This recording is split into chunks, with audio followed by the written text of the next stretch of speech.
Bismillah Rahman Rahim. Students, now I start part 2 of our first lecture, that is 50 years of development in Pakistan. We find mainly two types of countries in the world on the basis of their level of economic development. People of industrial countries of the West are living with high luxurious facilities. These countries have achieved a high level of economic development. USA, UK, Germany, Japan, Canada, etc. are economically developed countries. On the other hand, most of the countries have not reached the stage of economic development. They are going through the process of economic development. The people of such countries, for example, India, Sri Lanka, Bangladesh, Nepal, and Pakistan, etc., are living in absolute poverty with inadequate food, education, health care facilities, low income, unemployment, low productive capability, and high rate of population growth. Countries in the first category are called developed countries, whereas countries in the second category are called poor, underdeveloped, less developed, third world countries, etc. They are generally named as LDCs or less developed countries. The question arises how these poor or less developed countries or developing countries can also become advanced or developed countries. The answer is through economic planning. They can reach the stage of economic development. Now, what is economic development? Kindleberger defines it as economic development implies both more output and changes in the technical and institutional arrangements by which it is produced and distributed. Friedman defines development as an innovative process leading to the structural transformation of social systems. Mead and Baldwin defined economic development as the process whereby an economy's real national income increases over a long period of time, and if the rate of development is greater than the rate of growth of population, then per capita real income will increase. Now, students, now I explain what is real national income. National income can be described in two ways. If we use product method, then we shall say that this is the total production in agricultural sector, this is the total production in industrial sector, this is production in services, etc. And if we discuss it as the monetary value, then it will be nominal or it will be in monetary sense. In monetary sense, there may be an increase. For example, if there is a house, this was purchased 20 years ago in 10 lakh rupees, now it is of 50 lakh rupees. So the price of that house has reached from 10 lakh to 50 lakh, that is 5 times more. But geographically, physically, it is the one house. We have not increased the number of houses. When we will construct another house and there will be two houses, then it will be real progress. And if there is increase in its price only, then it is nominal progress. So real national income means that we should get more agricultural products, industrial products, services, etc. in more quantity, in large quantity as compared to our past. And then it will be real national income. And when real national income will be increased, then real per capita income will also increase. So this is about these two terms which are used in it. Then economic growth and economic development. These two terms are used and sometimes they are mixed, but they have somewhat different meanings. Economic growth means the growth or increase in the productive capacity of an economy, or in other words, it means growth in the production of goods and services in an economy. The process of economic growth makes an increase in the saving rate of a country. Due to increase in saving rate, the rate of investment increases, and due to increase in investment, the real national income or real GNP of the country increases.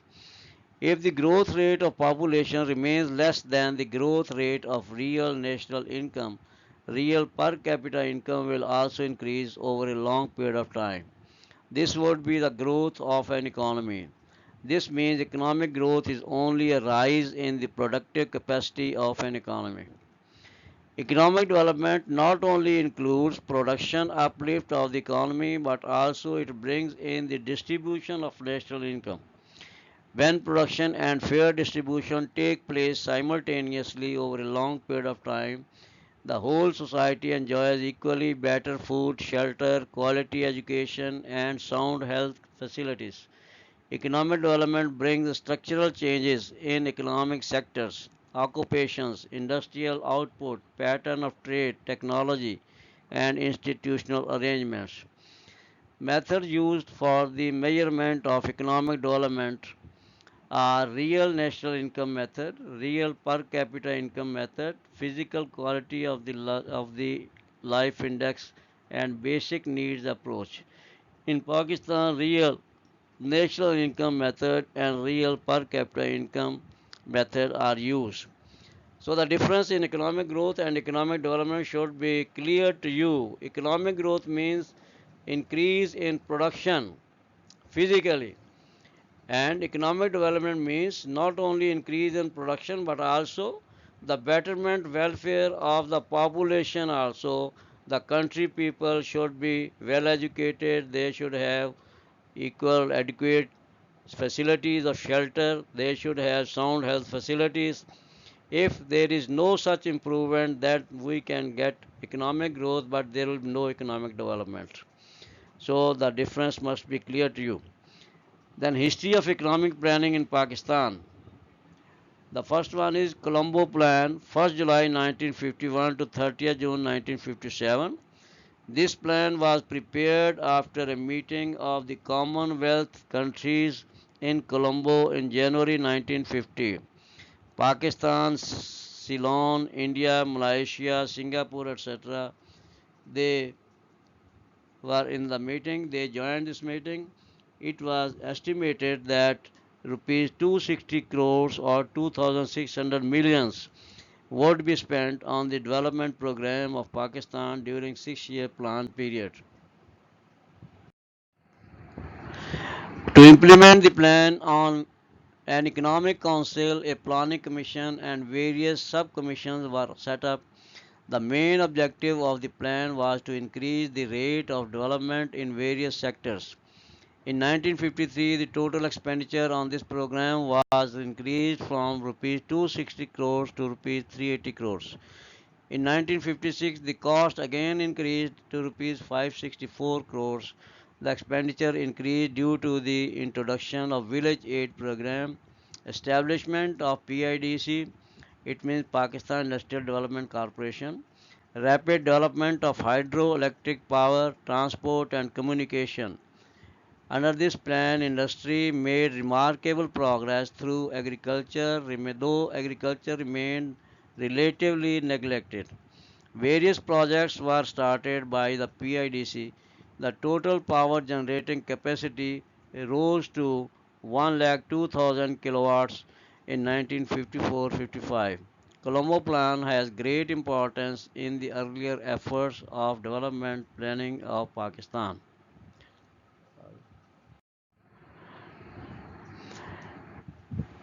Then first 5-year plan 1955 to 60. This plan was prepared by the Planning Board in 1955 and it was finally approved by the National Economic Council in April 1957. Total development expenditure of this plan was estimated at rupees 1080 crores. Rupees 750 crores were to be spent in the public sector and rupees 330 crores were to be spent in the private sector. Main objectives of the plan and its achievements were as under. Number one, to increase the national income up to 15% and per capita income by 7%. However, the national income increased by 11% and increase in per capita income was only 1.6%. The number two, to provide new development opportunities for 20 lakh persons. This objective could not be achieved due to lack of resources. Number 3, to increase the production of food grains by 9% and of cash crops by 15%. These targets could not be achieved due to unfavorable weather. You know, Pakistan is an agricultural country, and agriculture is based on climate, on nature, climatic conditions, or favorable weather. So, food grains, the target was 9%, and cash crops. Cash crops means those crops which give income to the farmers, to the landlords, to the peasants, and they sell it to the industrial sector. For example, sugarcane that is sold to the sugar industries, cotton that is sold to the cotton textile mills. So these are cash crops. So this target was not achieved due to unfavorable weather, and the number 4 was to increase industrial production by 60%. It was the objective. A large number of industrial units were set up during this planned period. These units provided a base for future industrial development in the country. Number 5, to increase the production of import substitutes and export commodities for the improvement of balance of payments. Balance of payments means that what we earn foreign exchange and what we have to pay in the shape of foreign exchange to other countries. If we import those goods which are consumer goods, then we are, say, wasting our foreign exchange earnings. So this was the guideline that we should produce those goods which we import from other countries in the country. This is import substitutes. And those goods which we can export to other countries, this was the target.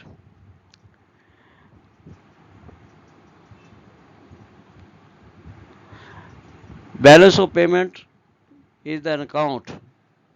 It is defined by Kindleberger that balance of payments is systematic record of all economic transactions between residents of a country and rest of the world over a period of time, which is usually 1 year.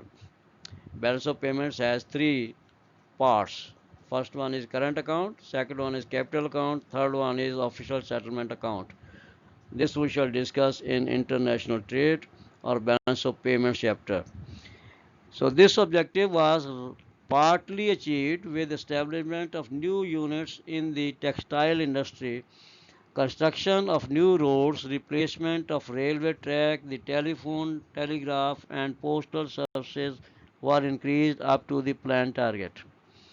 Number 6, to provide social services to the people by increasing expenditure on housing, education, health and general welfare. In this regard, some achievement was made in the fields of education and training, health facilities, etc. Number 7, to increase the rate of economic development, particularly in the less developed areas. These objectives could not be achieved due to wasteful use of resources and factors beyond control. Then second 5-year plan 1960-65, the main objective of this plan was to accelerate the pace of economic development in the country as far as possible. The second 5-year plan was approved by the National Economic Council by 21st June 1960. The plan was revised in April 1961 and the size of the plan was enlarged from rupees 1900 crores to rupees 2300 crores, 1240 crores in the public sector, rupees 380 crores in the semi-public sector and rupees 680 crores in the private sector. Rupees 1205 crore from internal sources and rupees 1095 crores from external sources. Objectives and achievements of this plan were as under. Number 1, to increase national income up to 24% and per capita income by 12%. Achievement was that the national income increased by 30%, that is 6% more than the target. and per capita income increased by 15%, that is 3% more than the target. The growth rate of national income was 5.5%, whereas it was 2.2% during the first 5-year plan. Number 2, exports. Goods worth rupees 1323 crores were exported against the target of rupees 1125 crores. So it means that our exports also increased beyond our target, and this was a good sign, healthy sign for our economic development. Number 3, production of food grains during the plan period increased by 27% as against the plan target of 21%. It means that we increased 6% more than our target in food grains. This is also a very good achievement. The number 4, industrial production increased by 61% as against the planned target of 60%. So this target was also achieved in a better way. Number 5, the domestic savings increased to rupees 1880 crore as against the planned target of rupees 1145 crores, 9.5% in 1965. This was 9.5% in 1965, but it increased to 11.1145 crores. This was the target, and achievement was 1880 crores in our domestic savings. Then number 6, foreign exchange earnings increased by 7% per annum as against target of 3% per annum. These foreign exchange earnings were due to our exports, which increased beyond our expectations. Number 5, the domestic savings increased by rupees 1880 crores as against the planned target of rupees 1145 crores. The number 6, foreign exchange earnings increased by 7% per annum as against target of 3% per annum. Number 7, production of electricity increased from 880 megawatts to 1430 megawatts. Per capita consumption increased from 32 units to 40 units. Number 8, 36 lakh people were employed as against the target of 30 lakh. It was again a healthy sign because the people were given job opportunities. 6 lakh people beyond our target were also employed. The number 9, development expenditure in health sector increased by 13%. The number of doctors was 15,600 against the target of 13,000. Number of hospital beds was 35,500 in place of 28,000 beds. So in this health sector also our achievement was more than our target. Number of doctors are increased and the number of hospital beds were also increased. The number 10, in West Pakistan 925 miles of roads and in East Pakistan 979 miles of roads were constructed. I think you remember that in the past there were two parts of Pakistan. One was known as West Pakistan, which is now Pakistan, and the other was East Pakistan, which with the conspiracy of India we lost it due to our own malpractices, and East Pakistan became Bangladesh. This is again now another country and it is not a part of Pakistan. So the first Pakistan is now called as Pakistan. 1556 new post offices were opened against the target of 1300. In that period, in that era, the post offices were the main source of communications, and new branches they also helped in development of communications in Pakistan. 4 new radio stations were also constructed during the plan period. This plan succeeded to a great extent due to political stability and favorable climatic conditions. So this was the part 2 of our lecture. Now part 3 of this lecture will be Center you see you soon, and we shall discuss the other 5 year plans, and then we shall switch over to our next topic, that is agriculture sector. Thank you.